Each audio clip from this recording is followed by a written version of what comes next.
Muy buenos días, mi nombre es Gema Polonio y antes de comenzar mi comunicación y mi breve aportación en este congreso, quiero agradecer a la Universidad de Zaragoza haberme permitido participar en este proyecto de innovación e igualmente haberme permitido participar en este congreso.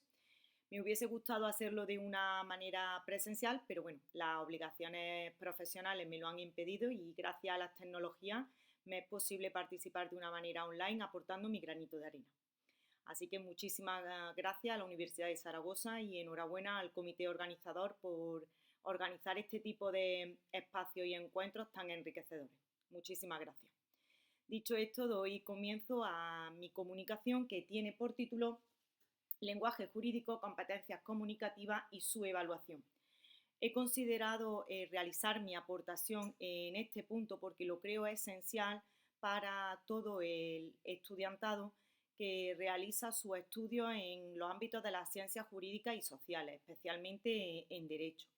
Considero que nuestro alumnado, especialmente aquellos alumnos que empiezan un primer curso, es necesario que conozcan qué es el lenguaje jurídico, cuáles son sus características y a partir de ahí poder empezar a construir qué son las competencias comunicativas, desarrollarlas y posteriormente su evolución.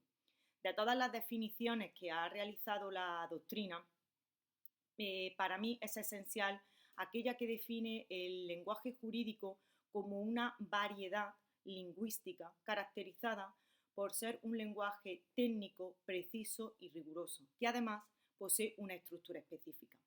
Considero que es la mejor definición y de donde podemos extraer sus principales características, que evidentemente el lenguaje jurídico va a ser un lenguaje muy técnico, muy preciso, muy riguroso y con una estructura, además de específica, bastante compleja.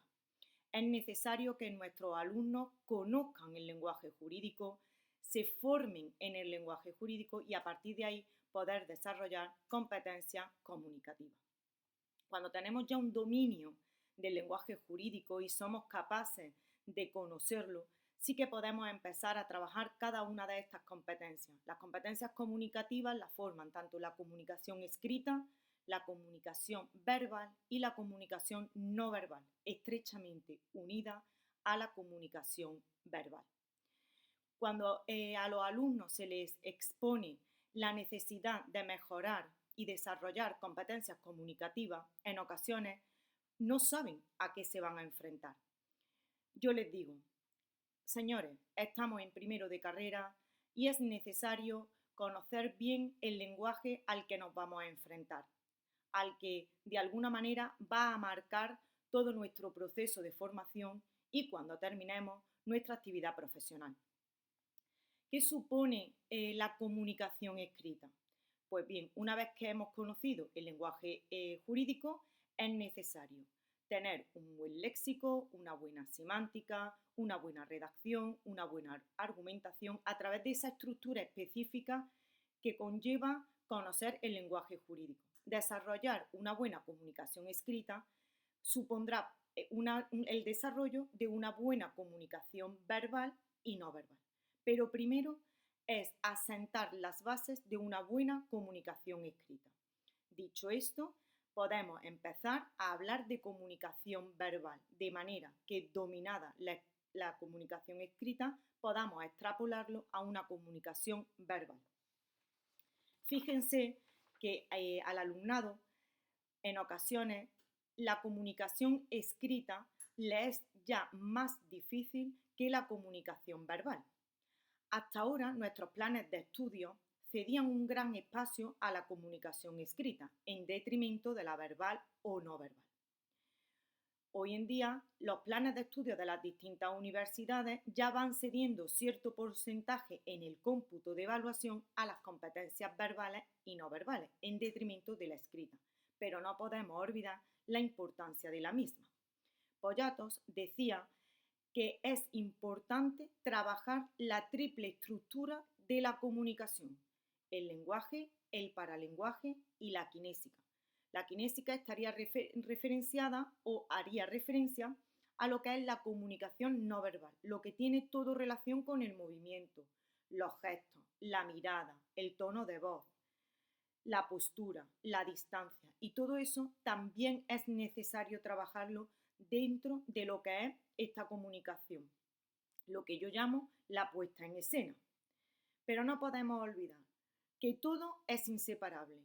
En primer lugar, trabajar el dominio de la escritura, del lenguaje escrito, con lo que ya he dicho, esa capacidad de dominar el léxico, la semántica, la capacidad de redactar, de argumentar y de ahí ser capaces de desarrollar una habilidad en la comunicación verbal y no verbal. Cestero decía que hablar con sinceridad ayudaba a mejorar nuestra competencia en comunicación verbal, porque cuando se habla con sinceridad, todo lo que es el movimiento, los gestos, la mirada son como más naturales, no necesitan de cierta preparación, aunque sí de técnicas que nos preparen para llevar a cabo esa comunicación de una manera efectiva. Sin embargo, cuando el discurso está a lo mejor embestido de cierta falsedad o mentira, uno se encuentra más coartado a la hora de desarrollar ciertos movimientos o gestos por temor a ser descubierto. Y yo creo y considero que es cierto que cuando nuestro discurso pues está embaucado por la honestidad, por la sinceridad, cuando entendemos lo que defendemos, el discurso y la naturalidad es mucho más eficaz y eficiente. Independientemente de esta anécdota que Cestero nos aporta en su contribución a lo que es la comunicación y esta competencia comunicativa, ¿dónde se regula todo ello en los planes de estudio de nuestras universidades? Pues bien, concretamente en la Universidad de Córdoba, la universidad que yo represento y para la que yo trabajo, se establece como competencia básica número 4 y dice así: poder transmitir información, ideas, problemas y soluciones de carácter jurídico a un público tanto especializado como no especializado. Son varias aportaciones también las que realiza la doctrina sobre la competencia comunicativa. Saldívar la define así: constituye un conjunto de conocimientos, habilidades, actitudes, valores y comportamientos que capacitan al individuo a la construcción, interpretación y comunicación de un mensaje por diferentes canales a un público que puede estar especializado y no especializado. Por lo tanto, ¿qué estrategias debemos de llevar a cabo los docentes para mejorar nuestra competencia comunicativa y la de nuestro alumnado? En primer lugar, vuelvo a reiterar lo que he dicho anteriormente. En cuanto a la comunicación escrita, es fundamental conocer y dominar todo nuestro lenguaje jurídico, conocer su técnica, conocer su precisión, su rigurosidad, conocer el léxico, la semántica, estructurarlo, argumentarlo, redactar, simplificar nuestra redacción. No por hacer un discurso más complejo va a tener mejor calidad. Para trabajar la competencia verbal es imprescindible conocer la audiencia, conocer el público y finalmente adaptar nuestro discurso, porque nos podemos encontrar con todo tipo de audiencia, un público especializado o un público no especializado que no entienda acerca de lo que vamos a contar o intentar comunicar, con lo cual es fundamental adaptar nuestro discurso o nuestra comunicación con una simplificación y con una argumentación sencilla, que sea clara y comprensiva. Eso es fundamental como estrategia y creo que eso nos llevaría a la efectividad profesional y a la efectividad del proceso de aprendizaje de nuestro alumnado. ¿Qué se necesita para llevar a cabo estas estrategias?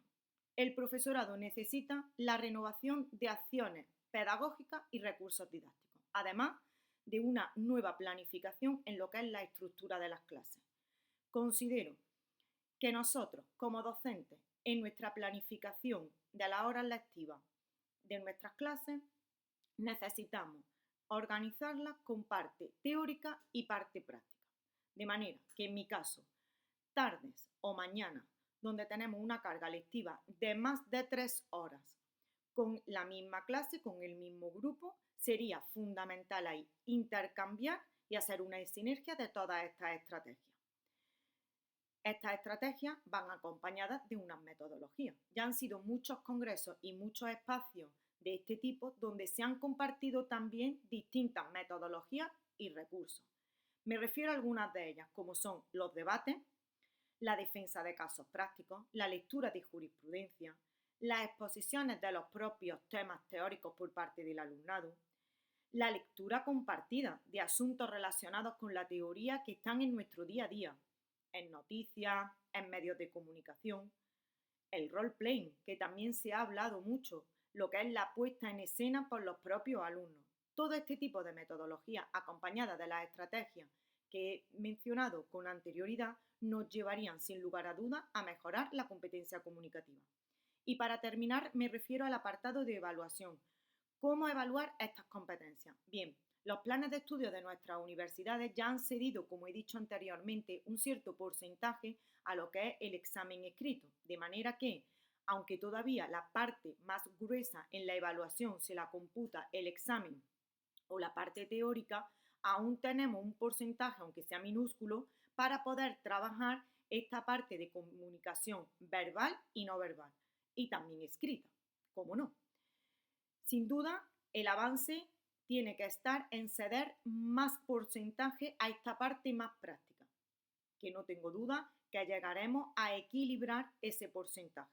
Pero sin lugar a duda, hemos conseguido ya que en nuestros planes de estudios, concretamente en la Universidad de Córdoba, tenemos un 10% dedicado a medios de producción y a trabajar con el alumnado la parte oral y no oral dentro de la comunicación. Bien, como conclusión, ¿qué es lo que a grosso modo puedo decir? Que nosotros como docentes tenemos que enfrentarnos a este nuevo reto, a cambiar nuestra pedagogía y a establecer estrategias y metodologías que nos ayuden a mejorar la competencia comunicativa en sus tres facetas, la escrita, la verbal y la no verbal. Intercalar nuestras clases teóricas con este tipo de estrategias y metodologías. Organizar y planificar mejor nuestras horas lectivas. Todo esto puede ayudar a sensibilizar y a motivar a los estudiantes a mejorar su competencia comunicativa.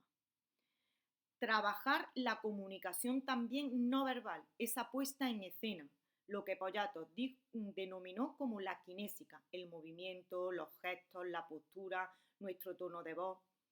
Todo eso es importante para que la competencia comunicativa sea eficaz y eficiente. Y por último, en cuanto a la evaluación, establecer nuevas rúbricas donde el alumnado pueda centrarse no solo en el resultado que alcance cuando finalice su grado, sino también en el proceso que realiza hasta que culmina su estudio y establecer nuevas rúbricas en cuanto a comunicación escrita, comunicación verbal y no verbal.